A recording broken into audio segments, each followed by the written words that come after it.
आज की खबर आपके लिए बेहद ज़्यादा ज़रूरी है क्योंकि लोग अक्सर अपने घर के कामकाज के लिए किसी न किसी इंसान को रखते हैं, नौकरी पर उसको रोज़गार देते हैं। और आज भी जो खबर है उसमें एक शख्स ने अपने घर पर दो लोगों को रखा था, दो लड़कों को रखा था, अपनी औलाद की तरह उनको काम दिया था, रोज़गार दिया था। और उन दोनों ने ही बड़ी ही शातिराना प्लानिंग कर कर, इतनी शातिराना प्लानिंग कर कर के पहले उनको मौत के घाट उतारा, उनका सारा पैसा जेवर हड़प लिया। और उसके बाद सबसे ज्यादा जो रोने वाले थे अंतिम संस्कार में वो वही दोनों नौकर थे। लोग देखकर बोल रहे थे, बताओ इन दोनों नौकरों का तो रोजगार छिन गया, इनको पाल रहे थे और लोग उन नौकरों पर तरस खा रहे थे उनके अंतिम संस्कार में। लेकिन जब पुलिस ने छानबीन की, कातिलों को ढूंढने में लगी, तो आखिर में पुलिस के हाथ उन दोनों नौकरों की गिरबान तक पहुंचे और वो दोनों नौकर होटलों में अय्याशी कर रहे थे अपने मालिक के पैसे के साथ। लेकिन कैसे उन दोनों नौकरों ने शातिराना प्लानिंग को अंजाम दिया, शुरुआत से लेकर आखिर तक, तो सुनकर पूरी कहानी को आपके पैरों तले जमीन खिसक जाएगी। आपको यकीन नहीं होगा कि भला जिनको पाला था वो भी ऐसा कर सकते हैं, ऐसी दगा दे सकते हैं। तो इस खबर को शुरुआत से जानते हैं आखिर तक।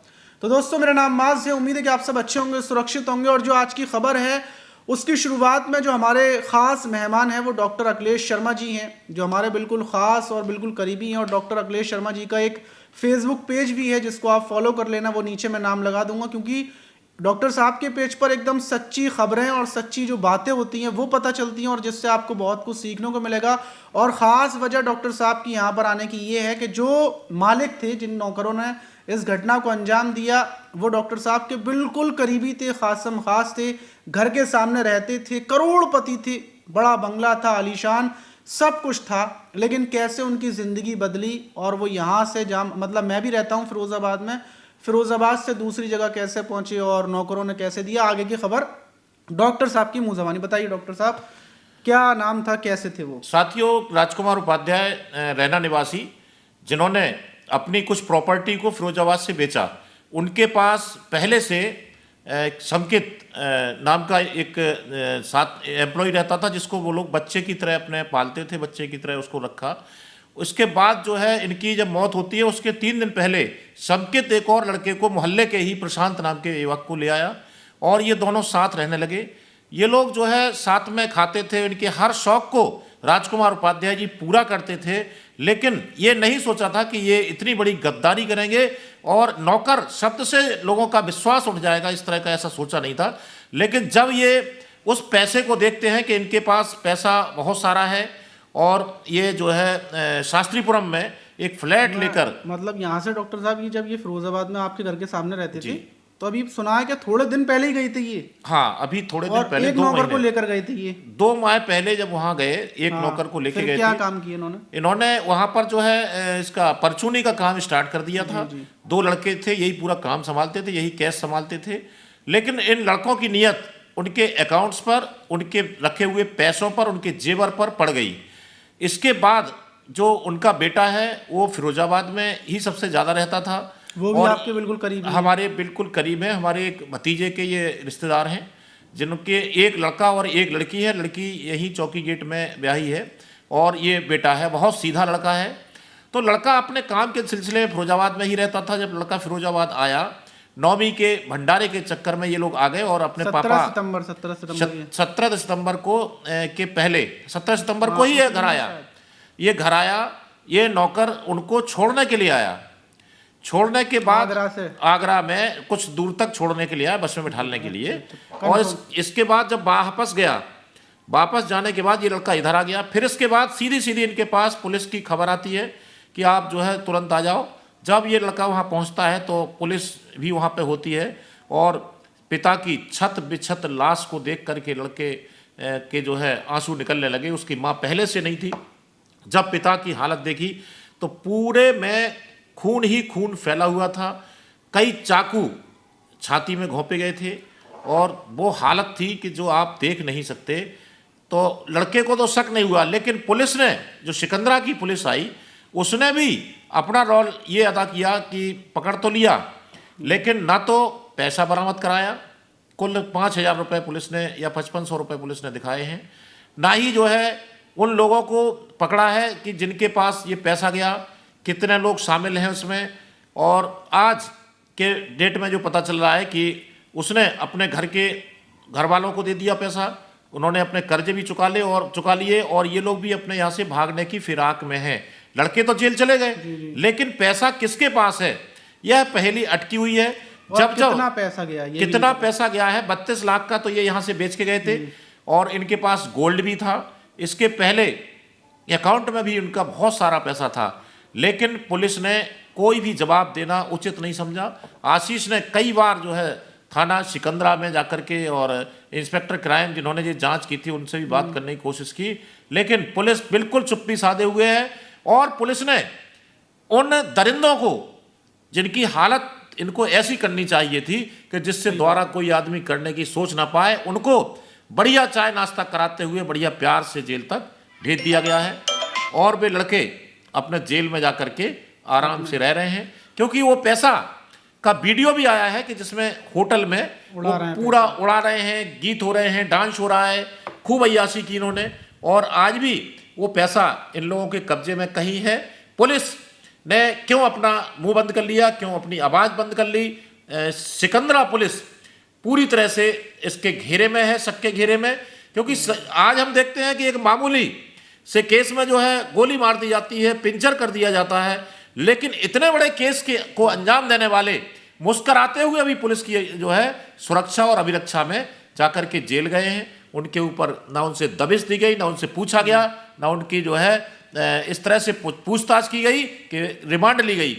कुछ भी नहीं हुआ है। पुलिस जो है पूरी तरह से शक के घेरे में। और जो कहानी उन लोगों ने बताई है, मतलब जिस कहानी को आपको सुनकर गुस्सा आ जाएगा, और पुलिस ने कुछ नहीं किया। कहानी ये थी कि 17 सितंबर को जब बेटे को, मतलब बेटा यहाँ पर वापस आ गया, तो वो दोनों नौकर जो राजकुमार जी जो थे उनके लिए शराब की बोतल लेकर पहुंचते। जैसा नौकरों ने बताया कि उन्होंने प्लानिंग को कैसे अंजाम दिया।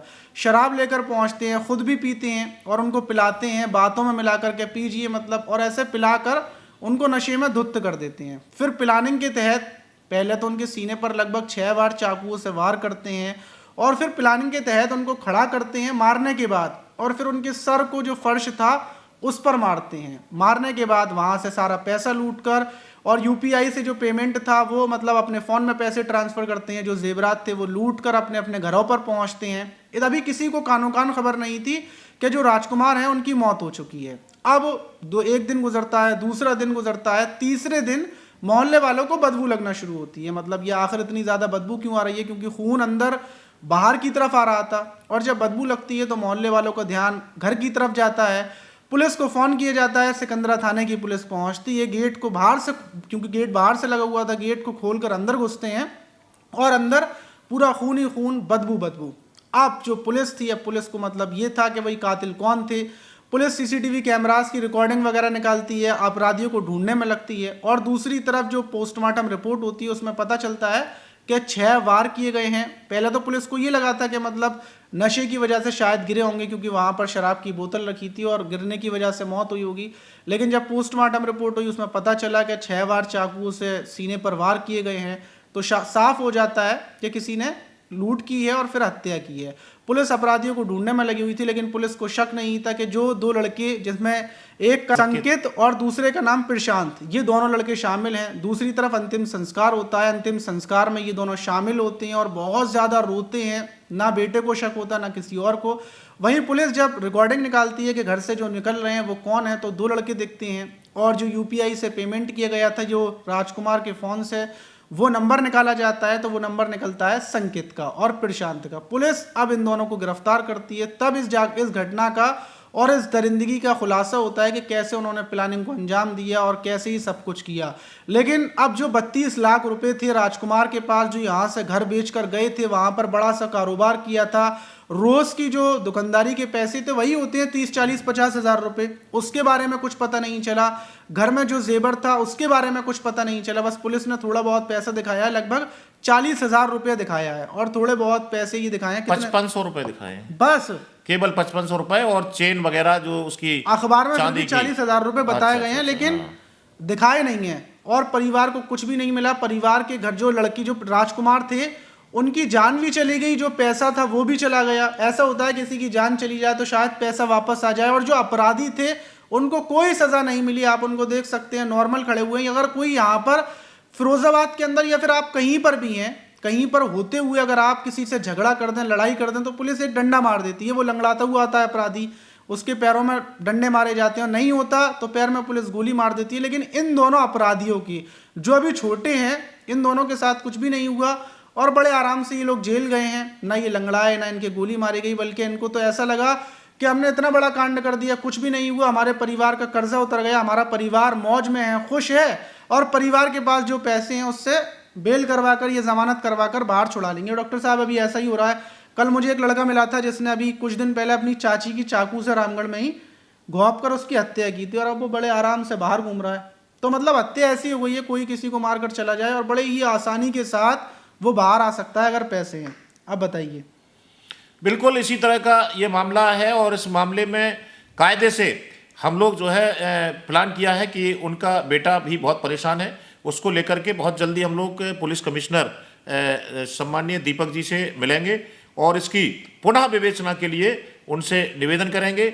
और क्योंकि पीड़ित अब केवल उनकी एक बेटी और एक बेटा बचा है और ये बेचारे इतने टूट चुके हैं। उन्होंने कहा भी है कि एफआईआर के लिए भी पुलिस ने मुझसे कहा कि ऐसा ऐसा लिख दो, वैसे ही पुलिस ने लिखवा लिया। ना तो एफआईआर उन्होंने अपने मन से की है, ना उनके बयान खास करके दर्ज हुए हैं। केवल पुलिस द्वारा, सिकंदरा पुलिस ने उनको जो बता दिया कि इस तरह से लिख के दे दो, 4 लाइन की एफआईआर पुलिस ने इनसे ही करा ली और एक औपचारिकता पूरी कर उस अध्याय को लगभग बंद करने का पूरा प्रयास किया है। तो इस खबर से आप ये भी सीख सकते हैं कि किसी के ऊपर भी विश्वास ना करें। अगर नौकर रख रहे हैं तो सही से रखें, सोच विचार कर रखें और सुरक्षित रहें, सावधान रहें। मिलते हैं किसी और वीडियो में।